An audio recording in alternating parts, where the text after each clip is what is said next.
문제입니다. 차이와 다양성을 늘려야지 사회가 바뀔 것인가? 차이와 다양성은 의견 차이를 줄여야지 사회가 바뀔 것인가? 사실 그런데 전까지의 전략은 차이와 다양성을 줄여나가는 방향이었습니다. 앞으로의 방향은 운명의 산색의 경우에서는 사실은 차이와 다양성이 달려있기 때문에 풍부함과 다양함과 그런 것들을 늘려나가는 방향으로 향해야 된다. 이렇게 또 볼 수도 있을 것 같습니다. 그래서 사랑하면 달라진다. 좀 약간 아포리즘인데요. 저는 사랑하면 달라진다를 사랑하면 상대방에 대해서 예민해지고 또 상대방의 냄새, 색채, 음향, 몸짓에 대해서 다양하게 반응하게 되는 그걸 들레즈가라는 철학자는 주름이라고 표현하는데요. 주름이 넓어집니다.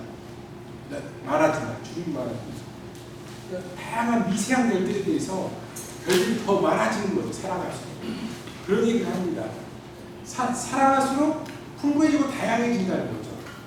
근데 문제는 사랑할수록 연대할수록 협동할수록 같아진다는 입장입니다. 통합되고 동일해지고 똑같아진다. 사실 통합이라는 인테그레이션 있잖아요. 인테그레이션은 언터치입니다. 언터치. 즉 접촉이 없다는 거죠. 통합이라는 게 사실은 아주 이상적으로 보이지만 사실 접촉이 없고 어찌 보면 어떤 인간적인 관계가 없는 것일 수도 있겠다. 이런 생각도 듭니다. 사실 사랑하면 닮아지는 입장도 있습니다. 너와 나 사이에서 내 것도 아니고 네 것도 아니고 아닌 공유자산, 집단지상, 생태적지의 공유경제가 생기는 그런 방향성이 사랑하면 닮아지는 커먼의 입장입니다. 커먼의 입장. 이 공통성은 보편성과 달리 편제성이 있는 게 아니라 보편성과 달리 국지적인 것에서도 공통성이 생깁니다. 즉 둘 사이에서도 공통성이 생깁니다. 그래서 공통성은 굉장히 국지적인 아주 둘 사이, 셋 사이에도 공통성이 생길 수 있다는 거죠. 그래서 보편성이 아닙니다. 그래서 결국 공동체는 특이성을 사랑하는 공통성이 돼야 합니다. 즉 달라질수록 닮아지고 그런 어떤 것들이 공동체다 이렇게 얘기할 수 있는 거죠. 특이성, 개성을 사랑하는, 차이와 다양성을 사랑하는 공통성, 이 바로 공동체의 모습이다라고 얘기할 수 있을 것 같습니다. 어찌 보면 다양하기 때문에 어찌 보면 차이가 나기 때문에 더 풍부해지고 다양해지는 공동체 상상을 볼 수도 있을 것 같습니다. 특이해지는 공동체 상상을 볼 수 있을 것 같습니다. 이게 두 번째 전략이고, 세 번째는 지금 여기 가까이에 주목해보자. 미디어는 점점편을 계속 보게 합니다. 근데 지금 여기 가까이에 있는 바로 지금 당장을 주목해보자. 그것을 들레즈로 간단히는 국지적 절대성이라고 합니다. 사실은 들레즈 간단히는 노마드라고 해서 유목민을 얘기합니다. 유목민이라는 노마드는 전 세계를 여행하는 사람이 아니라 제자리에서 여행하는 방법을 알고 있는 사람이라고 합니다. 제자리에서 어떻게 여행을 할까요? 제자리에서 어떻게 여행할까요?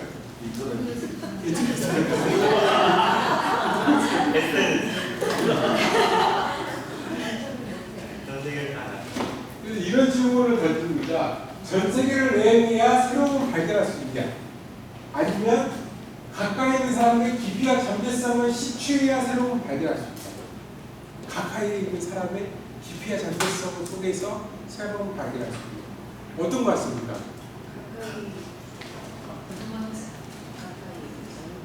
사실 국지적 전체성은 바로 가까이 있는 사람의 깊이와 잠재성을 계속 시취해 나가는, 발견하는 그런 입장이 국지적 전체성입니다. 근데 노마드의 기본적인 통념은 사실은 전 세계를 여행하는 거죠. 근데 둘 다 하는 경우도 사실 좋을 것 같아요. 그러니까 전 세계를 여행해보고 또 가까이 있는 사람의 깊이와 잠재성. 사실 가까이 있는 사람을 뻔하게 보는 게 굉장히 문제입니다. 그럼 이런 애야 뻔하게 보고 비교하게 봐버리고 그게 사실 문제인 것 같습니다.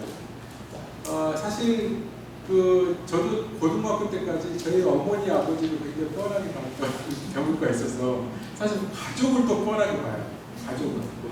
가족의 깊이와 잠재성을 발견해야 되는데 가족이 되게 뻔해져 버리고 뭐 사실 그런 경우가 많죠. 근데 사실은 깊이와 잠재성을 발견해야 돼요. 근데 국수의 전대성의 전략으로는 범위 한정 기술이라고 해서 안의 범위를 줄여야 됩니다. 범위를. 즉 텔레비전을 보려고 하면 텔레비전의 주변에 있는 아이가 뛰어노는 것, 물이 끓는 것, 뭐 동물이 오락가락 하는 것이 아니라 그 텔레비전에는 범위를 한정하잖아요. 그래야지 텔레비전이 보이잖아요. 그렇듯이 어떤 범위를 한정해야지 알이 성립된다는 게 현상학의 기술입니다. 범위 한정 기술이다. 얘기하고 자기 생산이다. 사실 우리가 먹는 대부분의 음식물이 어디로 갈까요? 똥으로 갈까요? 어디로 갈까요? 살로 갈까요? 저 살로 많이 가는 거 같아요. 살이 넘쳐가지고. 어떤 우리 목사님은 또 이런 얘기도 하더라고요. 영혼의 무게로 가는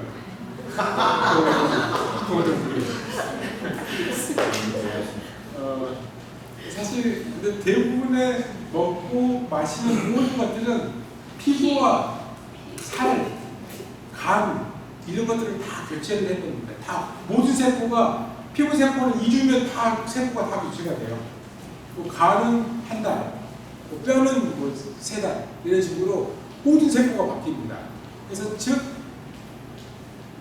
모든 생명 활동의 기본은 그 자신을 만드는 데 있습니다. 그 자신, 자기 생산의 목표를 갖습니다. 그게 바로 자기 생산이라고 하는데 사실 제가 전에 공동체에서 활동할 때 공동체에서 아이디어를 회의를 합니다. 그래서 아이디어 회의를 막 하는데 막 1000개 가까이의 아이디어, 아주 발랄한 아이디어가 나옵니다. 아주 막 흥분돼가지고 막 이것 때문에 저것 때문에 하면서 막 했는데 채택된 건 하나밖에 안 되는 거예요. 그래서 제가 막 그 공동체 선배한테 짜증나가지고 아니 도대체 뭐가 생산됐다는 겁니까? 그러니까 그 선배님이 그 아이디어를 낸 너 자신이 생산됐다. 그게 자기 생산이에요. 그 자기 생산. 자기 생산이에요. 자신. 그래서 자기 생산이라는 게 바로 그 일을 시작한 것은 그 일을 하는 자기를 생산하는 데 있다라고 얘기할 수 있을 것 같습니다. 그리고 또한 정보량이 너무 많아요. 정보량 지금 이 강의록도 너무 정보량이 많아서 지속하려는 생각이 정보량을 낮춰야 됩니다.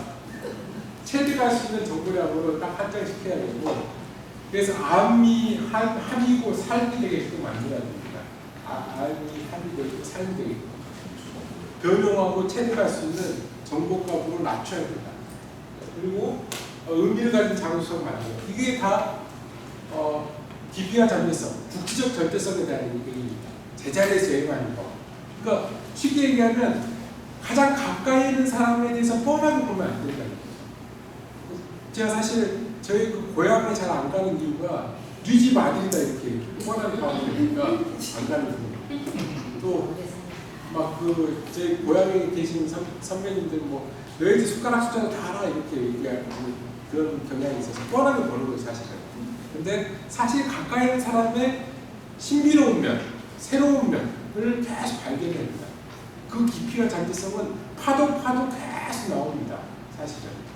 그래서 그런 어떤 발견주의적 시각이 필요할 것 같습니다. 그걸 사실은 이렇게 지금 여기 가까이 주고 가자 이렇게 얘기할 수 있을 것 같습니다. 사람의 배치를 만들자. 2명부터 공동체일까요? 사람의 공동체는 둘부터일까요? 셋부터일까요? 둘부터일까요? 셋부터일까요? 사실 중세 때는 셋부터라고 있습니다. 성부, 성신, 성령, 셋부터 이렇게 성부, 성자 뭐죠? 성부, 성령, 셋부터라고 했죠. 근데 근대 들어서 둘부터라고 이렇게 얘기를 합니다.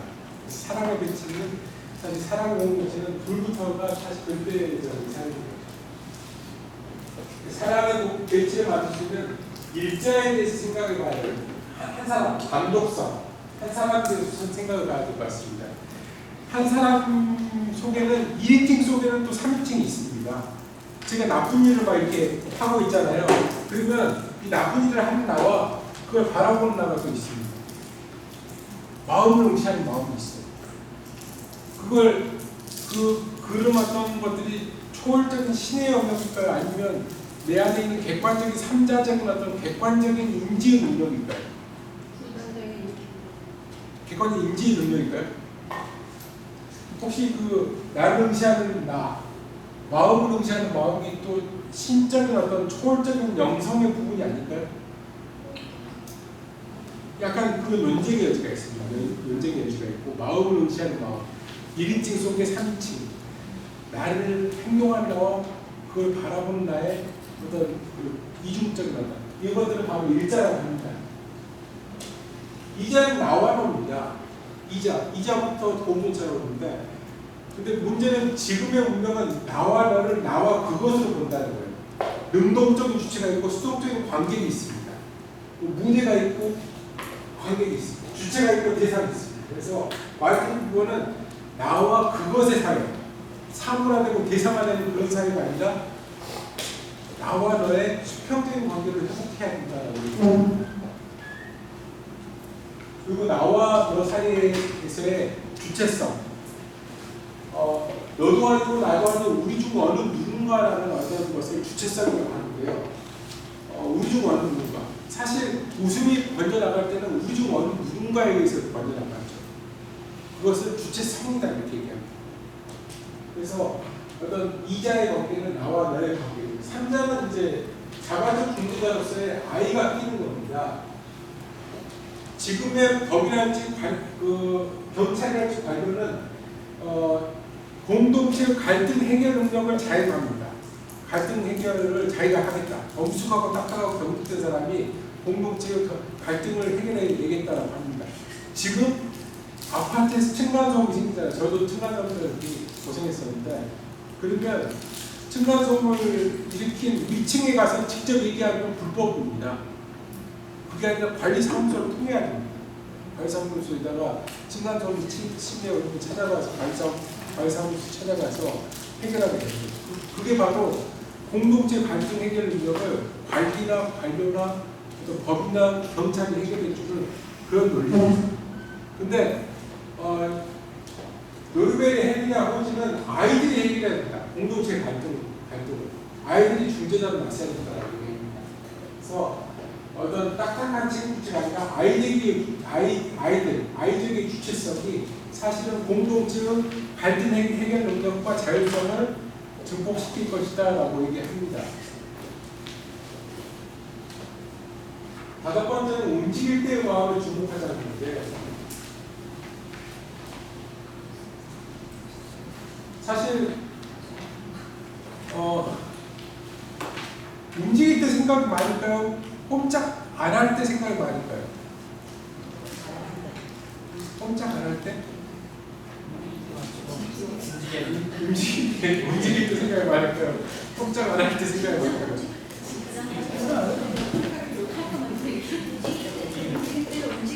움직일 때는 생각하면서 움직이면 다쳐요. 움직임에 집중해야 돼요.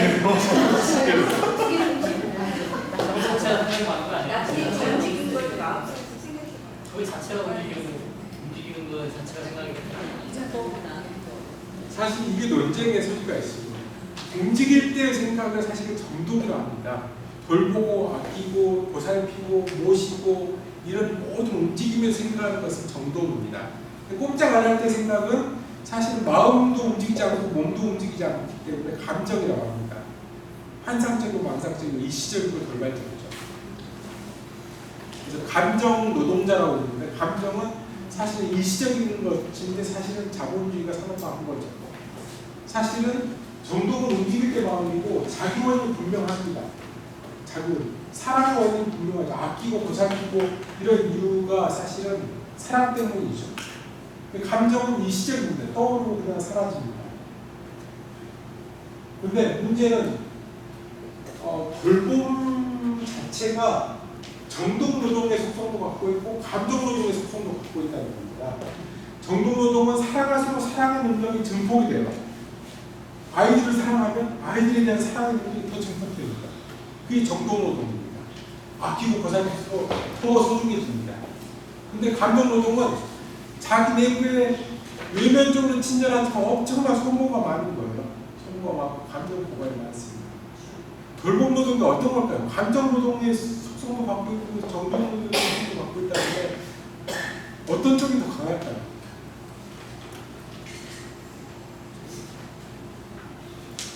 사실 이중적인 것 같아요. 제가 보기에는 둘 다 갖고 있습니다. 감정노동에 제가 조카나 지금 고양이들도 굉장히 많이 키우는데 고양이들 키울 때도 막 밥 주고 똥 치우고 막 그러려면 감정노동의 요소도 분명히 있습니다.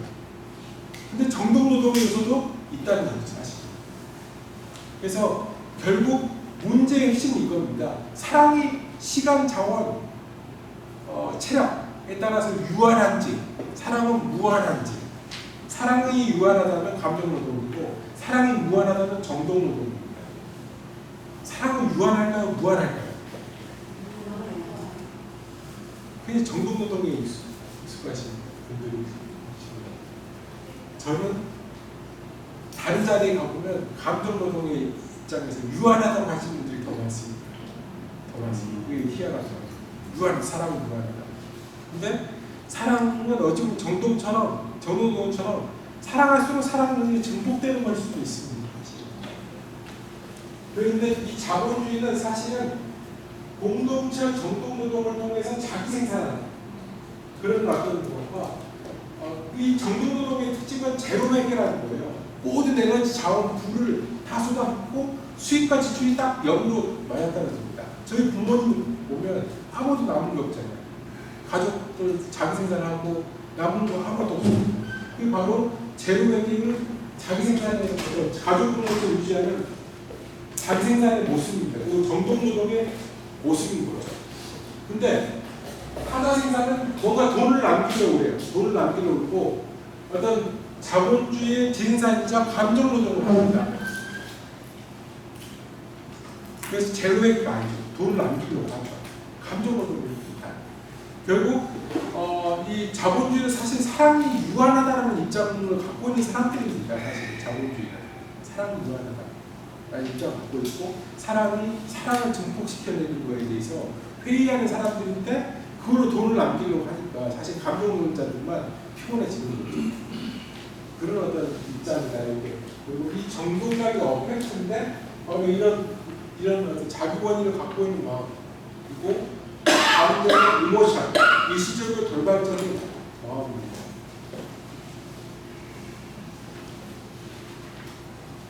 그래서 이 가장 개인주의적이면서도 가장 공동체적인 어떤 것들이 가능하다는 따로 똑같이 문화입니다.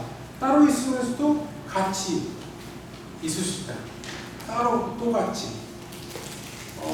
사실 젊은 세대에서 따로 똑같이 문화를 보면 어찌 보면 프라이버시를 존중하는 것도 중요할 것 같아요. 따로 개인의 프라이버시 사생활을 중시를 해야 되겠죠.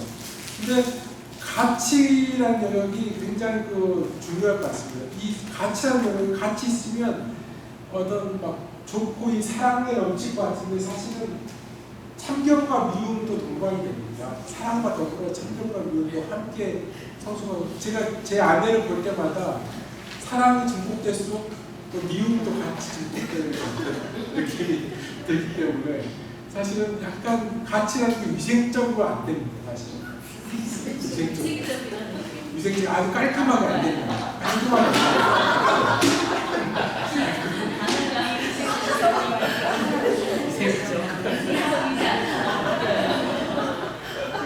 사실 그래서 관계를 소비하려고 하는데 사실 관계라는 게 소비되는 것이 아니다.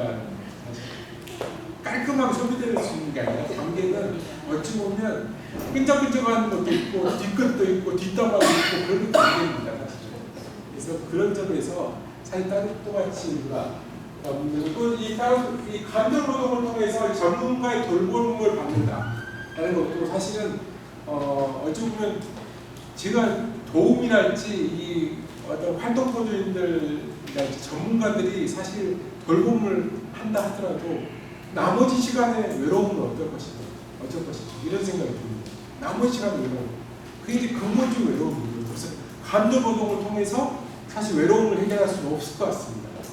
잠깐 동안의 진통제는 될 수 있지만, 근데 감정 노동자의 도움이랄지 활동 보조인한테는 분명히 정동 노동의 요소가 분명히 있습니다. 그래서 감정 노동자다 이렇게 규정하기도 어려운 거죠, 사실은.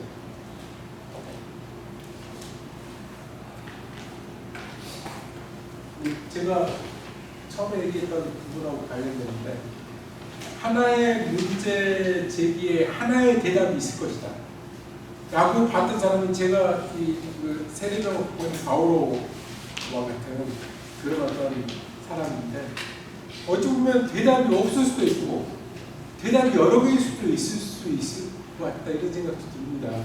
그래서 하나의 입구에 하나의 출구가 일치할 것이다라고 보는 게 대면의 방법입니다. 대면을 통해서 어떤 의사소통하고 대결하고 투쟁을 통해서 전면선포를 해야 한다 라는 입장이 바로 해결책으로서의 대면의 방법입니다. 입구와 출구가 일치하죠. 어떤 문제가 있으면 어떤 대답이 분명히 딱 일치하게 있습니다. 근데 입구와 출구가 일치할까요? 입구와 출구가 이 입구와 출구가 분열된 경우가 있는데요. 제가 이런 경우를 많이 봅니다. 연애 문제가 생기면 글쓰기로 문제를 해결하고, 또 사업 문제가 생기면 귀농으로 문제를 해결하고, 그리고 아내랑 싸우면 노래방에서 노래 해결하고. 사실 입구와 출구가 분열되어 있으면 그 입구와 출구 사이에서 엄청난 에너지가 나옵니다. 그걸 뭐 어떤 사람은 양자유다라고도 얘기하는데, 사실 입구와 출구가 딱 맞아떨어져 버리면 사실은 문제는 간단합니다. 근데 사실은 해결되지 않는 문제도 굉장히 많죠. 사실 이 문제 속에서 풀지 못한 문제도 굉장히 많죠. 그래서 다 대면에서 해결하겠다 할 수 있을까요? 사실은 어찌 보면 이 입구와 출구가 분리되어 있는 탈주의 방법을 써야 될 수도 있을 것 같습니다. 그래서 문제를 일단 제가 문제가 해결 안 되면, 저도 그 방법을 좀 터득했는데, 문제가 해결 안 되면 일단 옆으로 딱 비껴놓습니다. 그리고 딴 걸 해요. 그러다 보면 문제가 해결되어 있는 거예요. 근데 문제를 해결하려면 꼭 문제는 계속 그 문제에 집중하잖아요. 해결 안 돼요. 해결 안 돼요. 그래서 탈주의 방법도 사실은 중요한 방법입니다. 대면 문제를 해결하려고 끙끙대고 더 하면 그 문제가 더 큰 문제를 낳습니다. 문제 해결 방법이 더 큰 문제를 낳아버려요. 그래서 그 대면의 방법보다 한 발 딱 비껴놓고 문제와 대답을 분열시키는 것도 방법이겠다, 이런 생각이 듭니다. 근데 문제는 또 수많은 방법은 있는 거예요. 입구와 출구가 전혀 달라요. 분열되어 있는데 출구를 나와보니까 기존의 입구랑 거의 비슷한 거예요. 이렇게 순환되는 거죠. 그러니까 입구와 출구를, 그러니까 연애 문제가 생겨서 글쓰기로 문제를 해결하는데, 글쓰기 때문에 글쓰기 내용이 또 연애 문제로 돌아가요. 입구와 출구가 분열되어 있는데 입구가 딱 비슷하게 돌아가는 거 순환이라고 합니다. 이걸 재진입이라고 하는데, 꽈배기 위험이죠. 입구 탈주가 제대면에 꽈배기 위험이다라고 얘기합니다. 어떤 방법이 가장 좋을까요? 그때 달라요. 사실 그게 어찌 보면 사실 중요한 것 같습니다. 상황에 따라서 이렇게 달리 해야 될 것 같습니다. 그래서 사실 저는 좀 갈등이 되더라고요. 사실 제 세례명이 바오로다 보니까, 바오로는 입구와 출구가 딱 정확하게 일치하거든요. 대답이 분명히 있다 이렇게 얘기하고 체계화시키고 대답을. 근데 사실 탈주의 방법으로 보면 대답이 반드시 있는 것, 대답이 반드시 있을 수도 없을 수도 있고 여러 개일 수도 있고, 아니면 해결을 못할 수도 있습니다. 그게 사실 제 인생에 이 세례명과 관련된 숙제였지 않나, 이런 생각도 듭니다. 그래서 이 문제는 이제 자본주의와 비자본주의 사용의 이제 결론적인 부분인데요. 공동체와 시장과 국가가 제한을 각각 해야 됩니다. 국가는 모아서 나누는 겁니다. 세금으로 걷어서 복지로 나눕니다. 또 시장은 상품을 사고 파는 겁니다. 공동체는 선물을 주고받는 겁니다. 상품과 선물은 상당히 다른 거예요. 상품은 사랑과 정성과 인격으로부터 분리된 거죠. 근데 선물은 사랑과 정성과 인격이 들어가 있습니다. 그래서 상품과 선물은 같은 물건이어도 다른 겁니다. 선물 받을 때 기분이 굉장히 좋죠. 상품 살 때랑 달리 선물을 받을 때는 굉장히 기분이 좋습니다. 그 선물을 볼 때마다 그 선물 줬던 사람이 막 떠오르기도 하고 굉장히 좋습니다. 그래서 선물과 상품의 차이점처럼 공동체와 시장은 분명히 차이가 있습니다. 그래서 이 증거의 돌봄이라고 합니다. 공동체를. 근데 문제는 뭐냐면 시장 만능주의, 신자유주의가 그 시장 만능주의죠. 시장 만능주의는 문제가 있다는 거예요. 국가 만능주의, 국가 사회주의 또 문제가 있다는 거예요. 시장과 공동체와 국가가 각각 제한을 해야 됩니다. 제한을 하고 균형을 이루어야 되고 시장이 모든 걸 해결할 거야. 또 국가가 모든 걸 해결할 거야. 물론 지금 조선간 시대에서 국가의 역할, 공공의 역할은 되게 중요해졌습니다. 제한을 해야 됩니다. 근데 함께 균형과 조화를 이루어야 되는 상황이지 않나 이런 생각이 듭니다. 결론은 사실 결론은 그렇습니다. 지금 이 순간이 지금 이 사람들이 세상에 단 하나밖에 없는 사람들이다 라는 것에 대한 깨달음, 그리고 지금 이 순간이 세상에 단 한 번밖에 없는 순간이라는 깨달음이 바로 이 유일무이성, 단독성에 대한 깨달음입니다. 실존주의에서 나오는 내용인데 실존주의는 바로 이 순간도 단 한 번밖에 없는 순간이고 우리 존재도 단 하나밖에 없는 존재다라는 깨달음을 가질 필요가 있다고 얘기합니다. 그리고 지금의 공동체가 영원할 것이다. 물론 영원한 공동체도 있죠. 어떤 공동체일까요? 한 번 해명은 영원한 해명입니다. 영원한 공동체도 있죠. 사실은 공동체에 끝이 있습니다. 끝이 있고 사실 끝이 있기 때문에 소중한 거예요. 영원한 해명대처럼 끝이 없는 공동체는 사실은 굉장히 좀 불길합니다. 사실 끝이 있기 때문에 유한하기 때문에 지금 여기가 굉장히 소중하고 지금 이 공동체가 소중한 겁니다. 그리고 어떤 보이는 것보다 보이지 않는 것에 윤리와 미학을 강조해야 될 것 같습니다. 그래서 보이지 않는 영역에서의 사랑, 정복, 욕망의 흐름에 대해서 주목해야 됩니다. 보이는 것이 중요한 게 아니라 보이지 않는 것이 중요합니다. 사실 보이지 않는 것을 생각해보면 제가 지금 여기 계신 분들도 보이지 않는 곳에서 기도를 많이 하실 겁니다. 많이 하실 거고 그게 사실은 제 태도나 마음가짐을 변화를 시킨 거기 때문에 보이지 않는 영역에서 어떤 윤리적이고 미학적인 태도, 사랑을 또 발휘하려고 노력하는 거예요. 제가 오늘 지하철 타고 왔는데 지하철 타고 오다가 더워가지고 막 정신을 못 차리고 있었는데 제가 이렇게 막 휘청휘청 하는데 옆에 사람이 슬쩍 이렇게 손잡이 잡게끔 비켜주더라고요. 그래서 되게 고마웠어요. 그것도 보이지 않는 미묘한 어떤 거고 사실은 보이지 않는 공동체가 작동한 겁니다. 보이지 않는 영역이 굉장히 중요하다. 판자는 자, 혼자 살집게 아니라 다 같이 판자가 됩니다. 혼자 살집 사실 공동체에서 다 선수들입니다. 선수들이고 저같이 아마추어가 나와서 이렇게 얘기하는 것도 귀엽게 봐줄 수 있는 선수들입니다. 함께 판자는 사람이 되는 거죠, 사실은. 그리고 경우의 수, 생태적 다양성의 특이점 하나가 됩니다. 경우의 수가 다양한 경우의 수의 하나를 만들어내고 그것에서 선택의 경우의 수를 늘려나가는 것도 중요할 것 같습니다.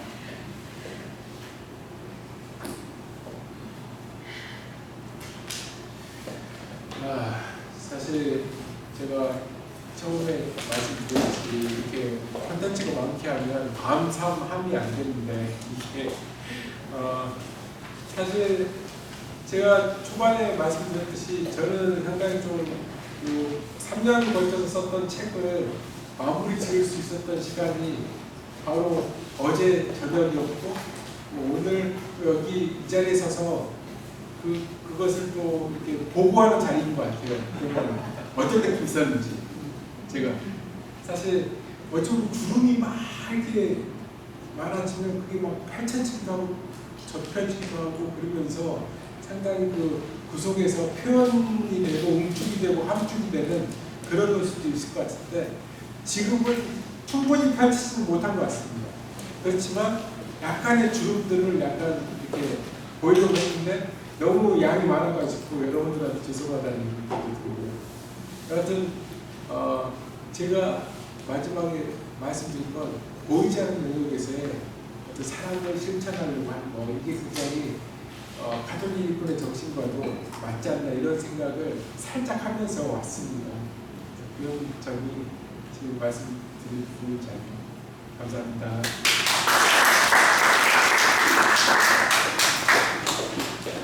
선생님 책임은 책임이요? 네, 책임.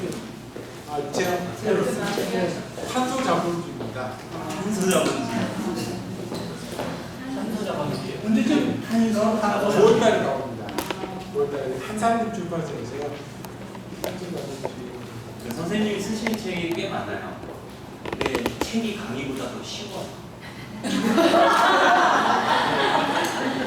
왜냐하면 거기서 하고 싶은 얘기 다 할 수 있지만 강의는 제한된 시간에 이걸 쫙 정리를 하려니까 좀 이렇게 구체적으로 들어가기가 시간상 안 되는 부분이 있어요.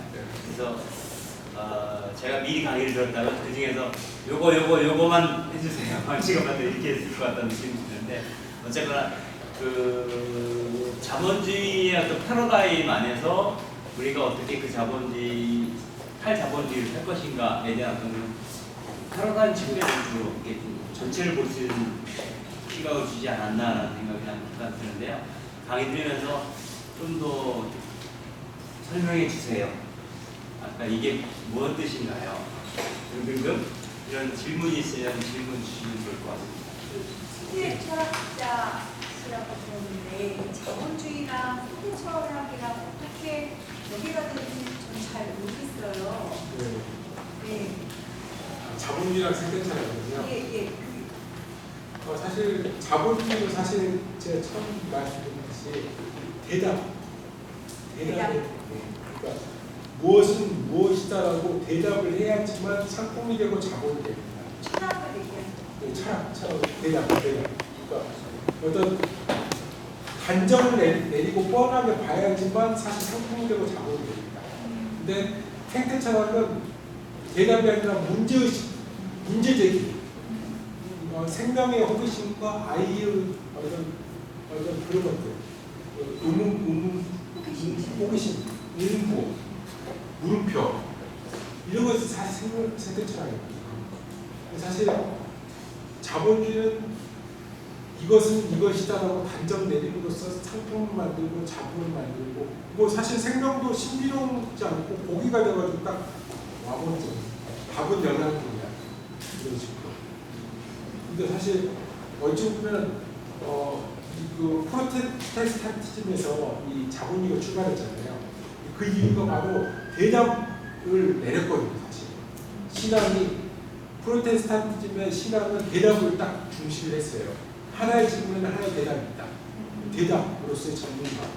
그게 바로 발전되면서 사실은 자본주의였고 생태 철학은 오문부호, 생명의 신비감과 과거의 신, 물음표에 주목하는 게 생태 철학이다 이렇게 얘기할 수 있는 거죠. 사실 자본주의가 뭘 이루는 것도 아니에요. 사실 이렇게 인지자본주의 단계에서는 무엇은 무엇이라고 단정되는 건 다 자본입니다.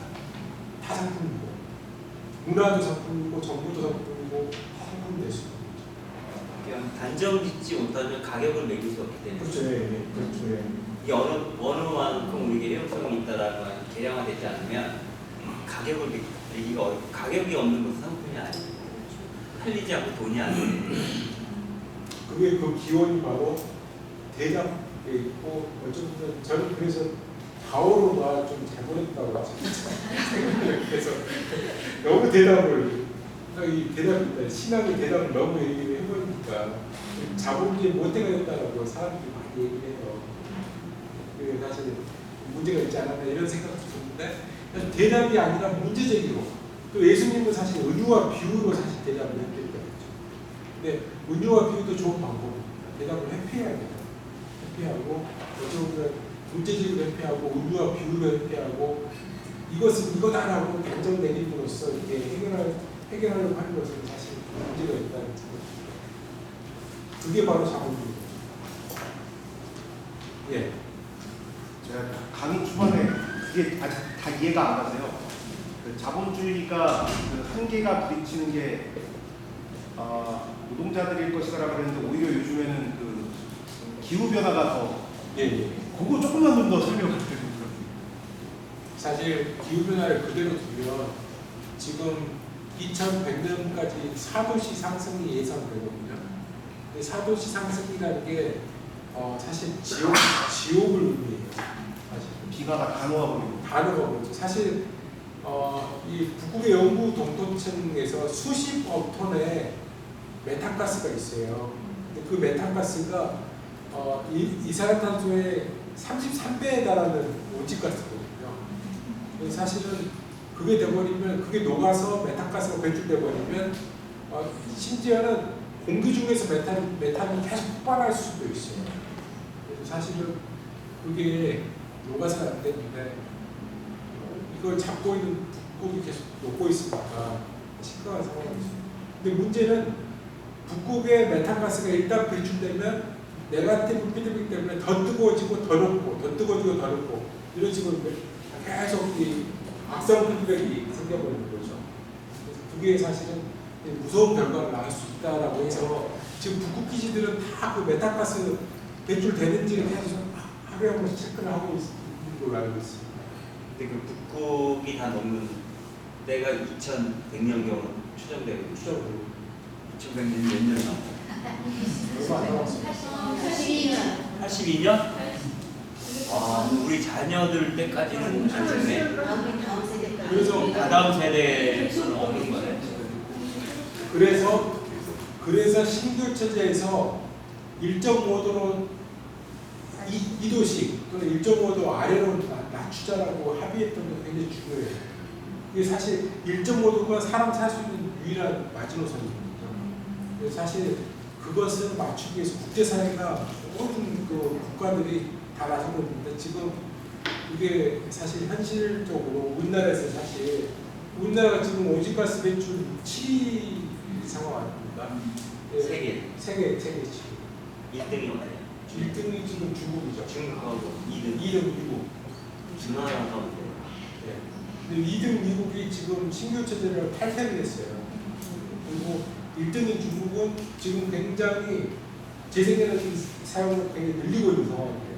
그래서 사실 중국이 요구할 게 아니라 미국이 굉장히 문제인 상황입니다.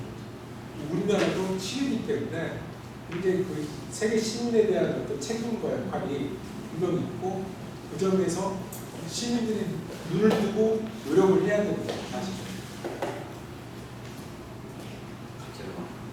두려움이 없어. 아니 신규 체제 상황이 더 강화돼야 됩니다. 더 강화되고 힘을 실어줘야 돼요. 근데 사실 보수 정부 시절 때 파리 협약이 됐는데 사실은 가장 높은 산정치를 기준으로 뭐 몇 프로 줄이겠다라는 통계 숫자 노동을 해가지고 현재 좀 문제가 되는데 사실은 더 줄이고 더 아끼고 그런 상황으로 가야 됩니다. 선생님 그러면 그 시민들이 구체적으로 이렇게 어쨌든 하나하나 모여가지고 되는 거잖아요. 예.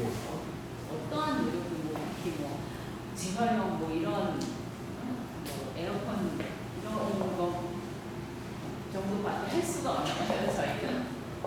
사실 생활협동조합을 이용하는 것, 생협을 이용하는 것이 사실은 생협이 지금 그 관행농업으로 만들어진 쌀이나 농산물은 먹는 칼로리의 3배에 달하는 석유 부산물을 소비하는 거거든요. 생협 농산물들은 대부분 유기물, 그러니까 똥 오줌으로 이루어집니다. 사실은 3배 낫다고 생각합니다. 기후 오칠이 먹보다 낫다고 생각합니다. 사실은 생협을 이용하는 것도 중요하고 그리고 자동차를 되도록 이용하지 않고 대중교통 이용하고 여러 그것도 중요하지만 사실은 제도적인 어떤 노력을 많이 해야 되겠거든요. 제도를 바꾸려고 계속 노력을 해야 될 것 같아요. 사실 제도의 노력으로 일회용품 금지랄지 뭐 이런 것도 있잖아요. 일회용품 판매 금지랄지 또는 뭐 여러 가지 제도적인 어떤 제한을 하고 상상력을 발휘해 보는 것도 중요할 것 같습니다. 너무 암울하게 지금 우리나라가 특히 심한 것 같아요. 내가 지난해 그 뉴욕 갔을 때도 미국이잖아. 이게 종이봉투 써요, 걔네들은. 우리는 다 종이봉투.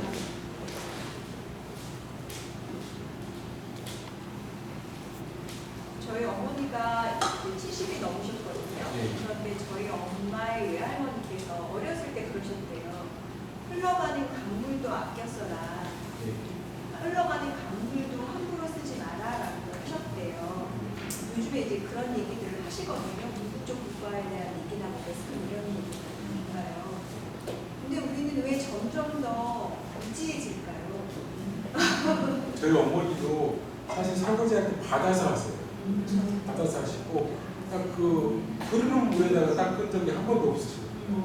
근데 저는 사실 설거지할 때 막 흐르는 틀먹고 하게 되니까 사실 오래된 어떤 그 할머니들의 지혜에 대해서 저희도 좀 주목해 가야 될 것 같습니다. 할머니들의 지혜. 점심 가져겠습니다. 정말요? 네.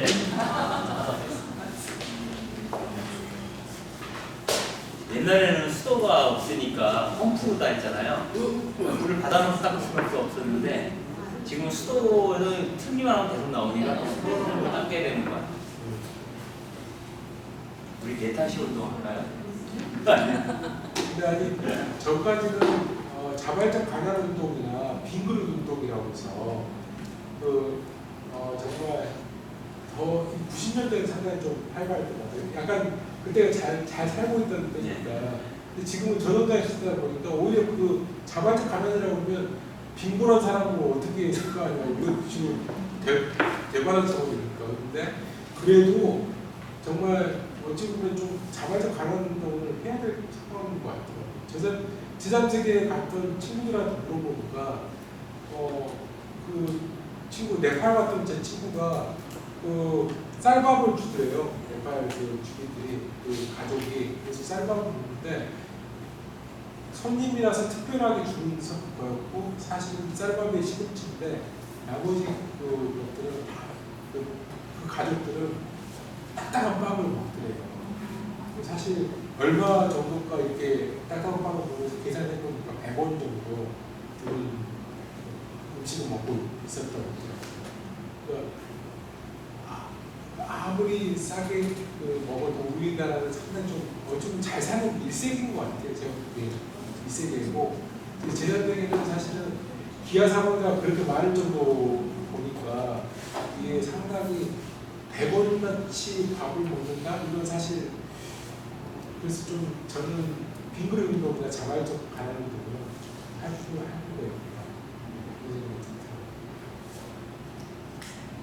너무 영양분이 많아서 저 너무 살이 쪄가지고 영양분이 너무 많아서 지금 문제가 되고 제 아내가 너무 맛있는 걸 많이 해줘가지고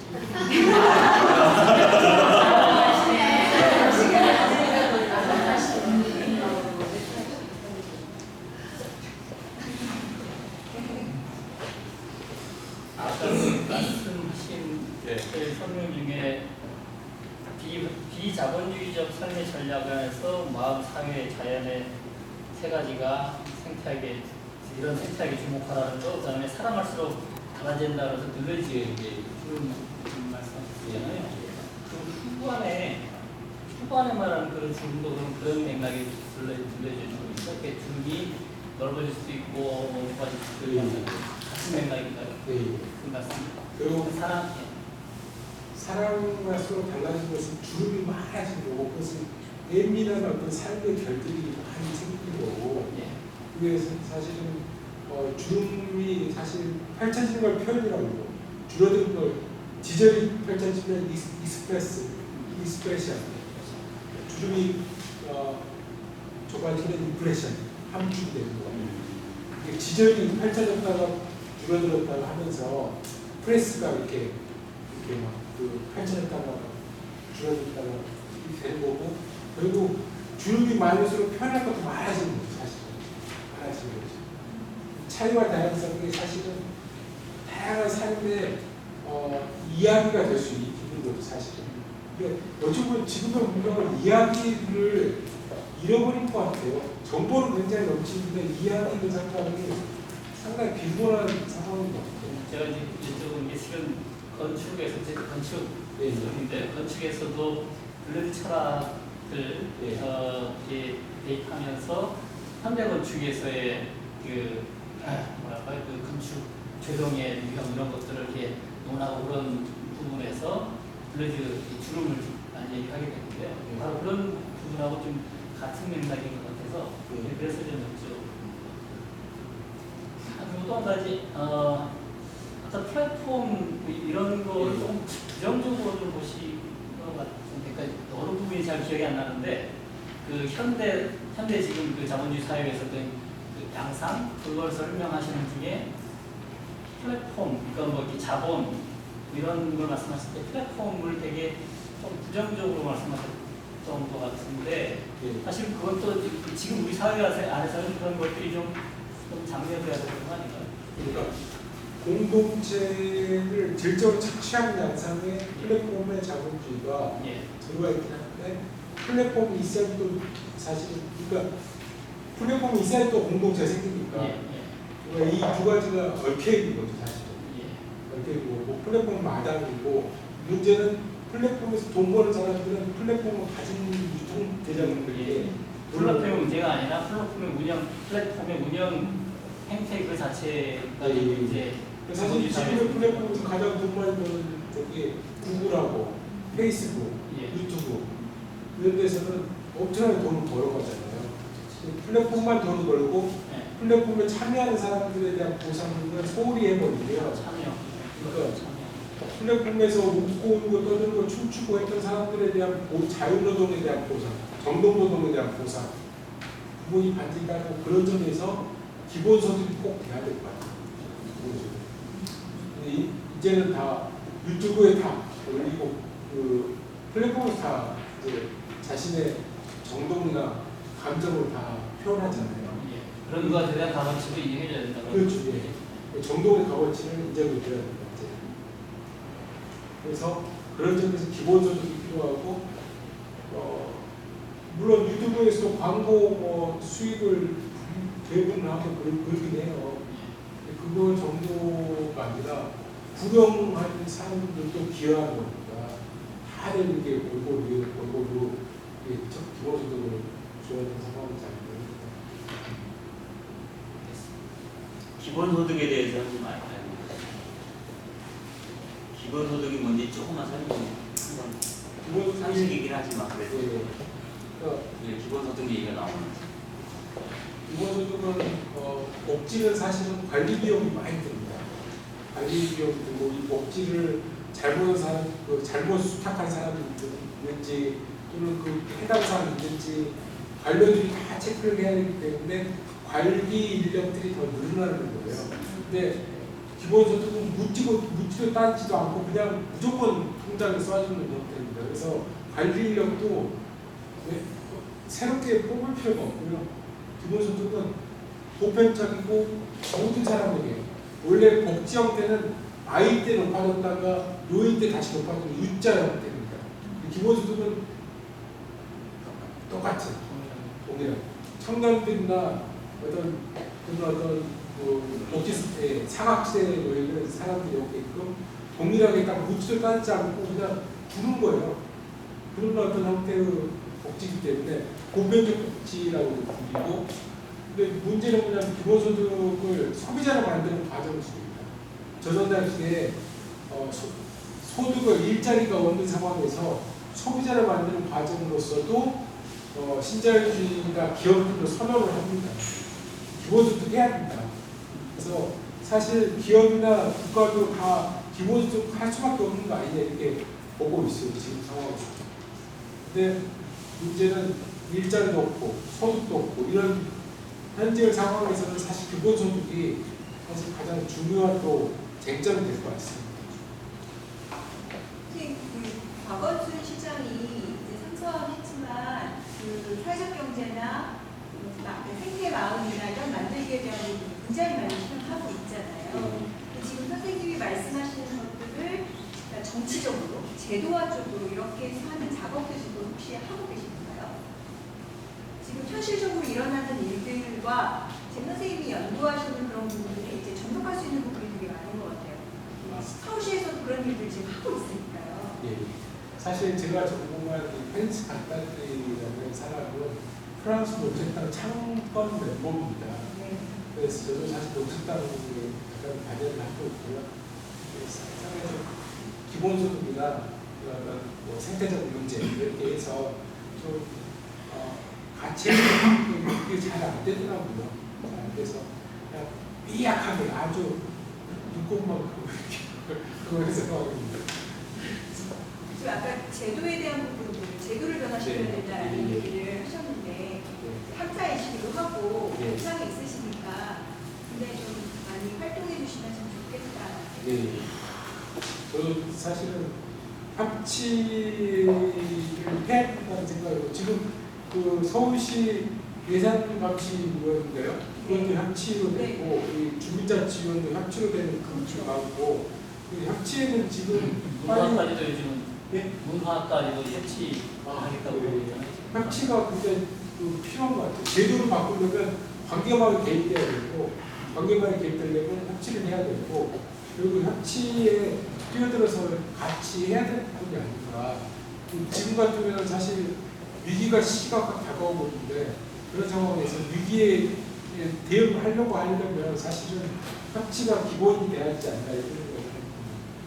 지금 25개 구에서 선생님이 말씀하신 그 협치에 대한 부분 정말 붐처럼만 일어나는데 네.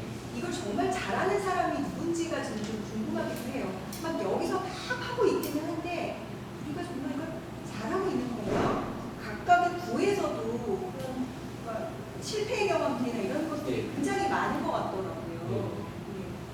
저거 같이 실험하는 거죠 사실. 뭐 해본 경험이 없으니까 그래서 실험하고 도전하고 계속 해봐야 될 것 같습니다. 그래서 저도 사실 영등포 입본위원으로 한 4년 정도 3년 했거든요. 근데 사실 실패 좀 실험적으로 이렇게 협치위원으로 같이 해봤었는데 그게 어렵더라고요. 저거. 굉장히 어렵고 막 심의하고 뭐 통계 막 이런 것들 막 하려니까 사실 행정이나 실무에 익숙치 않은 막 그런 사람들이 하기에는 어려운 일인 건 사실인데 여기서 참여하면서 그런 어떤 과정들이 중요했던 것 같습니다.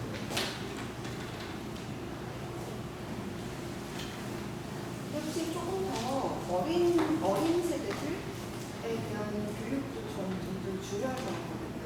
예. 그러니까 이게 뭐 제도를 뭐 바꾸고 이런 게 제가 어떤 형태로든지 사회에서 경험을 해보면 이미 그 생각에 젖어서 나이가 어리든 연세가 있으시든 간에 있는 사람한테는 새로운 걸 요구한다는 게 되게 무리라는 생각이 들어요.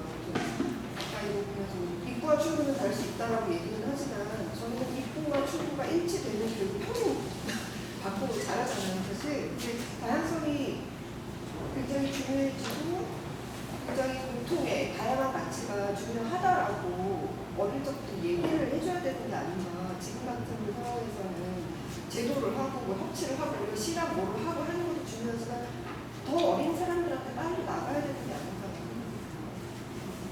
사실 교육이라는 맥점이 기성세대가 해야 될 거 어린 세대한테 전가시키는 면도 있거든요. 사실은 그런 측면도 있어서 우리가 못했으니까 너희들도 해야 이런 식이 있잖아요. 그렇긴 한데 교육이라는 게 굉장히 중요한 것 같습니다. 정말 교육이라는 게 그리고 지금의 그 젊은 세대들에서 새로운 기운들이 많이 나오고 있는 것도 사실인 것 같아요. 근데 그 교육이 사실은 이게 그러니까 말하자면 제도권적인 그런 교육도 중요한데 사실 지금 말씀하신 어른들이 실제 일상에서 실천하면서 예. 그것을 밑에 세대들이 그걸 일상으로 느끼면서 받아들이면서 체험하는 것, 그게 저는 가장 큰 교육의 효과라고 생각하거든요. 아무리 이게 교실 안에서 가르쳐도 그거 그냥 문구로만 받아들이고 그게 저게 그냥 내가 배워야 되는 거다라고 받아들여서 실용적인 그런 교육이 안 되는 그런 교육이라고 사실은 시간 낭비일 수 있어서 저는 오히려 어른들이 정말 그걸 좀 주도도 하면서 그 일상 안에서 실제 삶을 통해서 보여주는 교육이 그것이 창의교육이 아닌가 그런 생각을 해봐요. 제가 좋아하는 선배님의 스승님 계십니다. 용사 스승님인데 용사 지금 저희 갔대요. 그랬더니 시골에서 그러니까 일이 없어서 하는 거라고. 그래서 언제 일할 거야? 일이 없다니까 하는데 자꾸 이렇게 지금 일이 없어서 하는 거라고. 그랬던 차가 갖고 있었거든요. 그래서 근데 일로 하지 말라는 거죠. 쉽게 얘기하면. 그런 스승들이 있어요. 사실은 저도 사실 젊었을 때 목수가 되려고 해서 목수 일을 좀 알아봤었는데 그때 목수 일 하시는 제가 좀 당돌하게 소득이 어떻게 되냐고 물어봤더니 소득은 하는 거 아니다. 나무 목수 일을 좋아해야지 하는 거다. 나하고 가장 친하게 지내야 나하고 친하게 지내야 나무가 그럴 수가 있습니다. 그러니까 결국 체득하는 거, 몸으로 체득하는 그런 어떤 교육이 상교육이고 어찌 보면 그런 지금의 젊은 세대들한테 새롭게 시작되는 구성주의랄지 이런 교육 방법이죠. 그러니까 답이 하나가 아니라 여러 개거나 없을 수도 있다. 이런 교육 방법은 굉장히 중요한 것 같아요. 구성주의 방법은 이런 질문이죠. 100명 모이면 몇 개의 공동체가 있을 것인가? 100명이 보이면 100명이 모여서 공동체를 만들면 몇 개의 공동체가 있을 것인가? 못 알아듣는 100명이 모여서 만들어줄 수 있을까?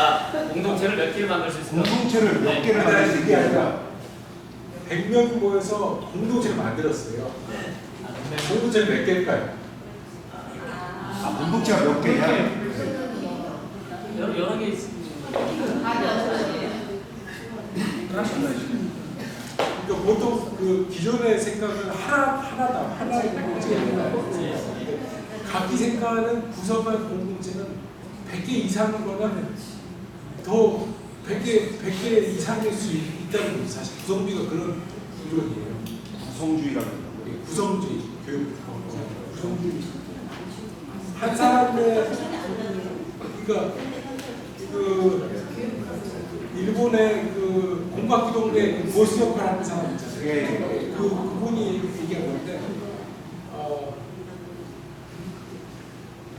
지진 났잖아요. 후쿠시마 지진인가? 지진 나서 2만 명이 죽거든요. 2만 명이 죽은 하나의 사건이 아니라 한 명이 죽은 2만 개의 사건이라고 얘기해요. 그게 구성주의. 한 사람이 다 유일무이한 세계다. 들려드린 그런 얘기도 합니다. 한 사람의 죽음은 하나의 세계의 소멸과도 같다. 한 사람이 세계라는 거예요. 한 세계라는 거예요. 그걸 구성주의라고 하거든요. 근데 지금 7차 교육과정부터 구성주의가 전멸하겠습니다. 그래서 지금 젊은 세대들은 다 구성주의적 방법론으로 사회를 정비하게 되어야겠거든요. 그래서 희망이 있어요, 사실 사지선다학 있잖아요. 사지선다학 중에서 문제의 답은 하나일 것이다라고 생각을 하잖아요. 저는 찍기를 굉장히 많이 했어요. 많이 했는데 그게 바로 주입식이라는 거죠. 답이 하나일 것이다. 이게 주입식이라는 거고 답은 여러 개일 수도 있고 없을 수도 있다는 것을 사실 구성주의 얘기를 하는 거예요. 그 구성주의가 컨스트럭티브 구성주의. 사실 그거는 20세기 초에 있었던 건축학에서의 컨스트럭티비즘하고 똑같은 용어예요. 컨스트럭티비즘이 건축하고 다른. 그러니까 용어가 똑같아요. 그래요?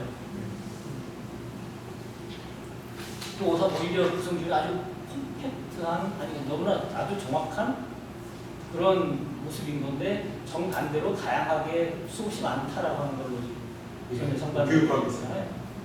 그게 사실은 저는 오히려 디컨스트럭티비즘 해체 블루이즈는 해체. 집에서 발견주의라고. 네, 근데 오히려 좀 이렇게 그런 아주 구축적인 거를 더 해체시켜서 답은 하나가 아니라 여러 개다라고 한다면 구성주의가 아니라 구성을 해체해버리는 그런 개념. 그러니까 그게 철학적으로 해체적 재구성이에요. 해체적 재구성. 해체적 재구성. 그것도 말이 되네. 일단 그 끈적끈적한 정으로 뭉쳤던 공동체가 해체돼서 개인화가 돼야 된다. 개인의 프라이버시를 지켜주고 다시 모여야 된다. 다시 모여서 새로운 공동체, 그 어소시에이션, 기존 공동체와 달리 본시는 어소시에이션이라고 그 공동체. 프라이버시도 중시하고 핵심 재구성이 기본적으로 지금의 학문에서는 중요한 어떤 거고 그 구성주의는 재구성으로서의 구성주의. 예. 굉장히 유식해지는 듯한 느낌이 드는데 질문 또 있습니다.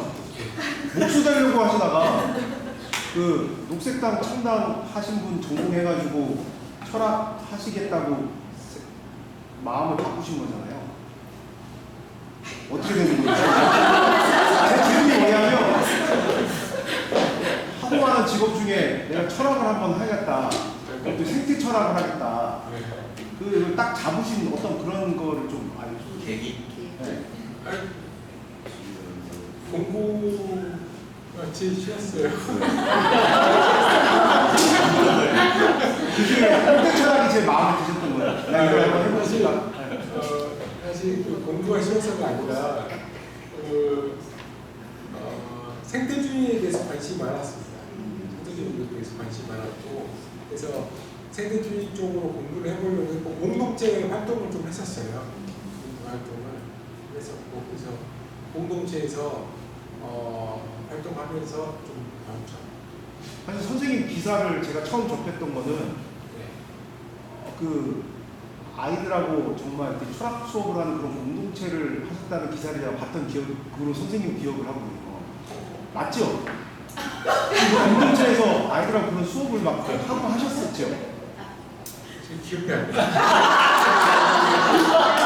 기억이 안 나요. 아이들이 아니라 조금 큰 청소년들 아, 청소년들입니까? 청소년들이 아 죄송합니다. 청소년 내가 아이라고 잘못했는데 어떤 활동을 하셨던 겁니까? 어디고 그게 어디입니까? 기억이 안 나요. 여러 군 때문에 했던 것 같아요. 여러 군데에서 여기 선생님 지금 물레동 사무실이요? 예, 물레동. 예. 물레동에 그 맛집 고바들 쫙 있는 한가운데에 사무실이 있어요. 그래서 이 사무실 찾아가려고 그러면 그 맛집 고바를 구경하면서 가게 되거든요. 그래서 이 무슨 성지로 들어가는 듯한 느낌을 받았어요. 저는 찾아갈 때 소공장 조그만 두세 분씩이라는 그럼 그 지역 공간 안에 있어요. 그 지역은 그러면 이제 문화공간화되어 있는 지역이 아닌가요? 그건 좀 그쪽이고 그쪽이고 여기는 물레역에다 이렇게 쭉 걸어가게 되면은 그 공장지대를 그 골목길을 쫙 지나서 가야 되기 때문에 지금도 그러니까 공장지도 예. 그래서 지나갈 때 그 벽에 낙서한 것도 보면서 막 그 숙연한 마음을 갖고 이제 한번 물어보시죠. 가는데 관심 있으면 나중에 한번 연락드리고 네. 거기 주차할 데 없으니까 걸어가셔야 되고요. 멀지 않아요 물레역에서. 그래서 한번 다녀오시면 공간이 일반 주택 구조로 되어 있죠. 그래가지고 되게 느낌이 좋아요. 거기서 커피 한잔 얻어 먹으면서 많은 얘기 나눌 수 있는. 그래서 관심사가 제가 보기에는 뭐 이게 오늘은 뭐 이런 얘기를 했지만 이것만이 관심사가 아니라 온 세상이 다 관심사인 듯한 느낌을 받았어요. 그러니까 관심 영역이 넓어요. 그래서 여러분들의 어떤 질문을 해도 다 답을 해주실 것 같은 느낌. 그래서 한번 찾아뵈서 인연을 좀 더 이렇게 이어갈 수 있으면 좋겠다 이런 생각하고 어떻게 보면 카톨릭 일꾼이 앞으로 이렇게 관심 갖고 있는 영역과 그 겹치는 지점들이 많이 있는데 사실 철학적으로 우리가 해명하고 있지 못하잖아요. 이런 부분들에 대한 개념적 이해를 하는데 선생님께서 앞으로도 좀 도움을 주실 수 있지 않을까 그런 생각을 잠깐 했습니다. 그래서 오늘 선생님 한 2시간가량 저희들과 함께 하셨는데 이 정도에서 마무리하는 거로 이렇게 하면 좋겠어요. 네. 그래서 박수 한번